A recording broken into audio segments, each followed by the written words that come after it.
All right, we are going over the Unit 1.4 quiz optional practice test. So let's do this. All right, first question, actually it's the second one on here. What are the two main forces in the atom's nucleus? So remember, there's the electrostatic force. This is the force, electrostatic. This is the repelling force that's trying to basically break the nucleus apart because protons are positive, and so like charges want to get away from each other as much as possible. So the nucleus is not falling apart most of the time, and that's because there's also a force called the strong nuclear force. So this is an attractive force, and it holds the nucleus together. It's like glue. How can you tell if something's radioactive? Well, if it has more than 83 protons, it's automatically radioactive, or you can graph it on the band of stability. And if it lands on the edge of the band or slightly off the band, then it's radioactive. What's the difference between fission and fusion? Fission is when a nucleus is split, so the splitting of a nucleus. And fusion is two or more light nuclei, little guys, combining together. Which one happens in a nuclear power plant? So they are bombarding neutrons at large nuclei to split them and release that energy as heat to basically create energy by moving a turbine. What happens in the sun? The sun is fusion. The stars are all fusing small nuclei together to create larger ones.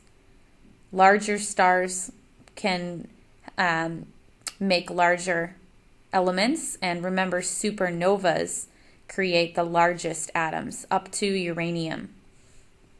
Have the following undergone alpha or beta decay? Well, the mass goes from 24 to 20. Automatically, a mass decrease of 4 tells us that was an alpha decay. B, mass stays the same and the atomic number went up from 6 to 7. Automatically, we know that's a beta decay. Nuclear chemistry has pros and cons. Explain. Well, there are lots of great things. There's nuclear medicine, helps us to fight cancer, like thyroid cancer in your reading. There's nuclear energy. It's clean energy, meaning there is not carbon dioxide emitted. Some cons with these would be too much radiation can actually cause cancer. Too much radiation equals cancer. Also, dealing with the nuclear waste in a power plant, that is something that we have to work with. There's lots more examples too, so those are just a couple. Write the equations for the examples of nuclear decay. Uranium-238, it's number 92, so that goes in the lower left. If it loses an alpha particle, it's only going to weigh 234 now, and now it's number 90, TH. What about thorium-234 undergoing alpha decay? If this one loses an alpha particle, now it weighs 230, and it's number 88, and that is radium. So for these alpha decay problems, you simply subtract. And it's always the same pattern where it's the starting nucleus, an arrow, and then the particle plus the new nucleus. Okay, it's like that Rice Krispie treat example. Also, you can flip these and write them in either order. Number 8, complete the fusion reaction. So notice that the plus sign is to the left of the arrow because these two small nuclei are fusing together to form oxygen. Okay, here's another fusion reaction. We're making magnesium because number 12 is magnesium. So what plus 20 is 24? That'd be 4. What plus 10 is 12? 2. So this is a helium nucleus. Now you might notice that there aren't any beta decays on this. We can do one real quick off to the side. Carbon 14 undergoes beta decay. Remember, beta has that B with the 0 and the -1. Mass stays the same, and the number of protons always goes up 1.